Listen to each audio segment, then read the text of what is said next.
Halo semua, di kesempatan kali ini gue bakal ngasih tahu tata cara pengisian OSS badan, tapi yang UMKM, karena ada perbedaan antara UMKM sama non-UMKM. Di UMKM itu ada KBLI yang bisa diisi di bawah 10 miliar, sedangkan non-UMKM itu di atas 10 miliar modalnya. Nah, di video kali ini gue bakal ngejelasin dua part. Yang pertama itu UMKM yang tipe menengah tinggi, yang kedua itu tipe UMKM yang rendah tuh, karena ada sedikit perbedaan proses perizinan di OSS di dalamnya. Nah, nggak bermaksud untuk menipu, karena gue hari ini pun masih ngakses website OSS itu masih sedikit error. Gue hari ini cuma bisa menampilkan ke kalian berupa tangkapan layar untuk kalian bagaimana metode pengisian di dalamnya. Tapi hal tersebut nggak jauh berbeda. Nah, yang beda di sini cuma tangkapan layar aja, nggak melalui websitenya langsung, tapi tangkapan layar. Nah, nggak berlama-lama lagi, gue bakal kasih tahu pengisian OSS badan UMKM secara online di website OSS. Untuk pengisian OSS yang tipe non UMKM itu bakal gue share di hari Senin atau hari Selasa besok. Nggak berlama-lama lagi, maka kita langsung ke website OSS-nya.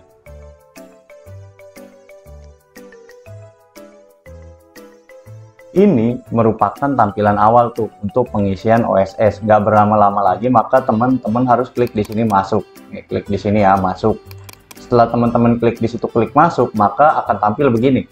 Teman-teman harus isi nama pengguna, kata sandi, dan captcha yang udah dikirim ke email teman-teman tuh. Nah, setelah itu kalian klik masuk. Nah, di sini klik masuk. Setelah teman-teman klik masuk, maka akan muncul begini. Kalian harus klik perizinan berusaha. Setelah diklik perizinan berusaha, klik permohonan baru. Nah, kemudian bakal timbul kayak begini. Nah, ini adalah data usaha kalian atau data badan kalian, PT, CV, firma, atau persekutuan perdata, yang dimana teman-teman harus ada beberapa yang harus dilengkapi karena nggak terisi secara otomatis. Contoh, masa berakhir, alamat, kabupaten, kota, kecamatan, kode pos, dan NPWP atau nomor telepon. Nah, sistem akan terisi otomatis tuh nama PT-nya, jenis badan usahanya, status badan usahanya, jangka waktunya, status penanaman modal PT atau provinsi. Nah, di sini akan ditarik dari AHU-nya secara otomatis nih. Yang 6 ini akan tertarik di AHU secara otomatis. Kalau nggak ketarik secara otomatis, maka teman-teman harus email OSS-nya bahwa 6 hal ini nggak ketarik secara otomatis. Itu step pertama untuk melakukan pengisian badan usaha, data badan usahanya dulu. Nah, kemudian, ini adalah modal usahanya. Biasanya kan di PT, CP, ataupun firma dan kawan-kawan itu pasti kan ada modal dasar, modal ditempatkan, modal disetor. Nah, 3 modal ini otomatis masuk karena dia dari AHU. Kita nggak bisa isi secara langsung. Paling yang bisa kita isi secara langsung itu modal dalam bentuk disetor. Nah, ini bisa kita isi dalam secara langsung. Kalau yang 3 ini itu ditarik di AHU-nya langsung, jadi kita nggak bisa isi. Ini untuk modal usaha atau modal badannya, bukan usahanya ya, modal usaha tapi badannya dulu nih yang kita mau isi. Terus kemudian ini adalah template atau dimana yang pasti langsung terisi karena ditarik dari AHU dia secara langsung. Contoh yang pasti keisi itu aktanya, dia akta nomor berapa, kemudian notarisnya siapa, itu otomatis keisi. Yang kedua, itu data pemegang sahamnya itu otomatis keisi, nggak bisa kita nggak bisa kita isi di situ. Nah, yang ketiga, data maksud dan tujuan ini otomatis keisi, ditarik dari AHU-nya. Kalau nggak sesuai, kalian harus email OSS-nya terlebih dahulu gitu. Itu untuk pengisian data usaha. Nah, kemudian kalau udah sesuai, teman-teman klik simpan dan klik centang, kemudian klik selanjutnya. Itu kalau udah sesuai. Kemudian teman-teman harus pilih bidang usaha. Di sini pilih KBLI ya, maksudnya itu. KBLI-nya itu harus yang di bawah 10 miliar. Kalau di atas 10 miliar, teman-teman nggak bisa lanjut pakai akun ini. Karena harus ganti akun. Itu waktunya itu bisa 7-10 hari untuk ganti akun dari akun UMKM ke non-UMKM. Itu yang selanjutnya. Kemudian, kalau udah ditulis di sini, kemudian urang lingkup kegiatannya di sini, klik aja seluruhnya. Uraian bidang itu otomatis terisi dari KBLI-nya. Gitu. Kemudian klik simpan, kemudian nanti dia bakal lanjut. Setelah lanjut, teman-teman di sini harus klik diisi lahan usahanya, satuannya hektar, meter, atau apapun di sini diisi. Kemudian alamat usahanya, alamat usaha teman-teman tuh di mana, provinsinya apa, kabupaten kotanya apa, kecamatannya apa, kelurahan atau desa, kode posnya berapa. Nah, teman-teman harus di sini isi apakah kegiatan ini udah berjalan atau belum. Kalau udah ditulis aja sudah, kalau belum ya belum. Kemudian nama usaha atau kegiatan. Ini nama misalkan Toko Maju Jaya, Toko Maju Mundur. Itu nama usaha teman-teman yang teman-teman jalani. Kemudian apakah Anda akan ingin melakukan pembangunan gedung? Kalau teman-teman nggak melakukan pembangunan gedung, klik aja enggak di sini. Kalau iya, nanti ya bakal ada perizinan selanjutnya yang teman-teman mesti urus. Nah, kemudian di sini teman-teman harus memvalidasi resiko. Teman-teman itu untuk usaha misalkan Toko Maju Jaya tadi, teman-teman beli tanah itu berapa sih? Punya bangunan harganya berapa sih? Mesin peralatannya harganya berapa sih? Mesin peralatan impornya berapa sih? Kemudian investasi lain-lain berapa? Kemudian total 3 bulan modal kerja itu berapa teman-teman kira-kira aja. Kemudian teman-teman klik validasi resiko. Nah, setelah diklik validasi resiko, maka akan muncul kalau teman-teman resikonya rendah, maka di sini ditulis pasti skala usaha Anda, kegiatan ini adalah mikro, tingkat resikonya adalah menengah rendah atau rendah lah ya bahasanya. Kemudian teman-teman di sini klik deskripsi kegiatan usaha. Deskripsi kegiatan usaha itu nanti ada pilihannya 2, DKI Jakarta ataupun kabupaten kota, jumlah tenaga kerjanya berapa, kemudian selesai, lanjut tambah produk atau jasa. Nah, kalau udah diklik, maka dia akan muncul kayak gini. Produknya nanti di sini diklik lainnya. Nanti di sini kalau diklik muncul nih. Klik lainnya, kemudian klik lainnya kapasitasnya tuh berapa, satuan kapasitasnya. Contoh misalkan restoran, Toko Maju Jaya tadi restoran.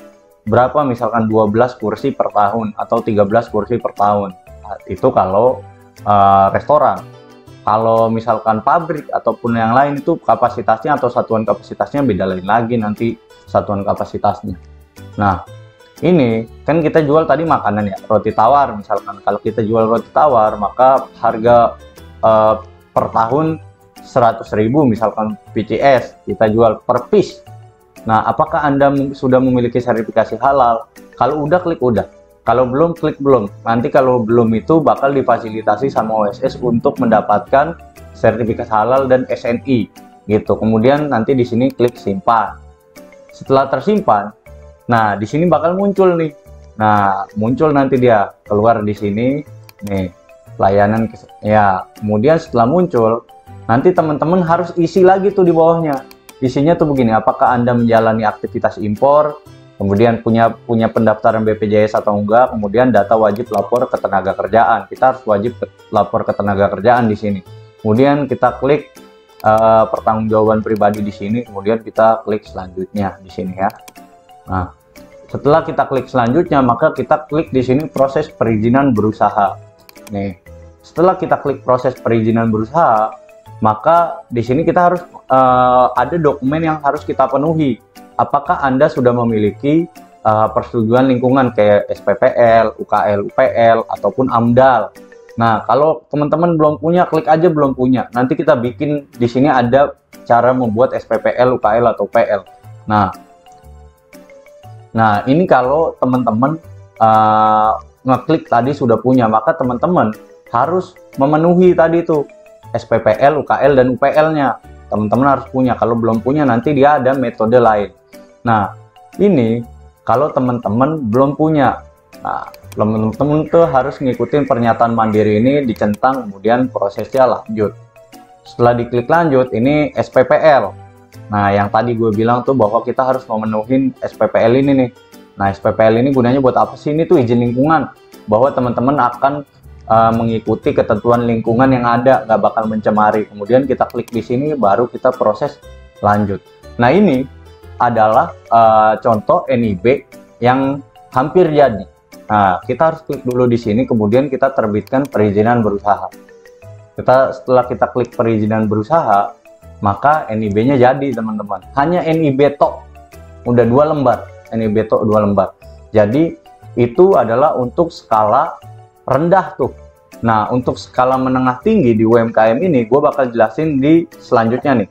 Oke, kita masuk ke yang selanjutnya.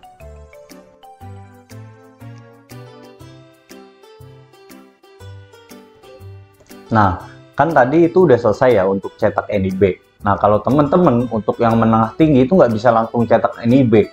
Teman-teman harus memenuhi standar persyaratannya terlebih dahulu. Nah, caranya tuh begini.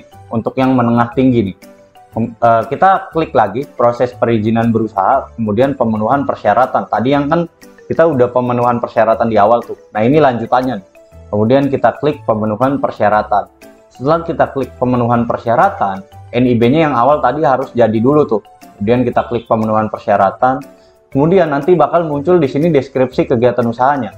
Teman-teman tuh harus melengkapi persyaratan di sini. Proses pemenuhan standar usaha atau SS bahasanya persyaratan di sini. Kita harus klik ininya dulu. Kemudian nanti ini muncul nih.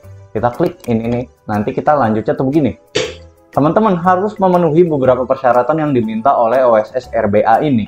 Contohnya, di usaha yang tadi yang kita buat itu harus memenuhi standar usaha pelatihan kerja swasta. Itu satu, memenuhi. Yang kedua, standar usaha pelatihan kerja swasta.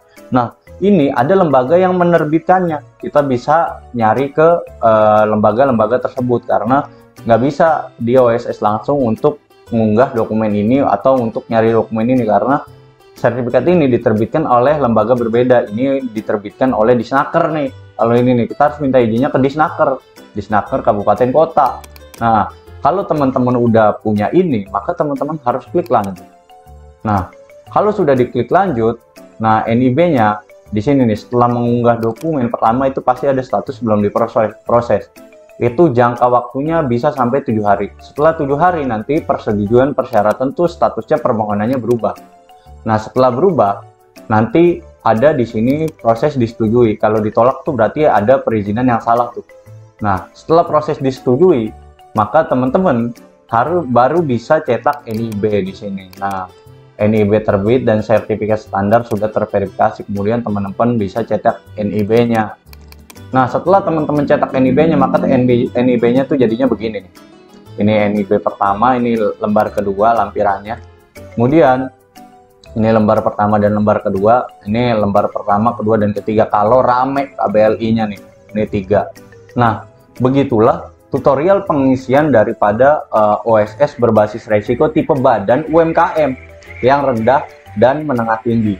Sekian pembahasan dari gua, kurang lebihnya semoga bermanfaat. Mohon maaf kalau ini cuma tanggapan layar. Sampai jumpa di proses perizinan selanjutnya.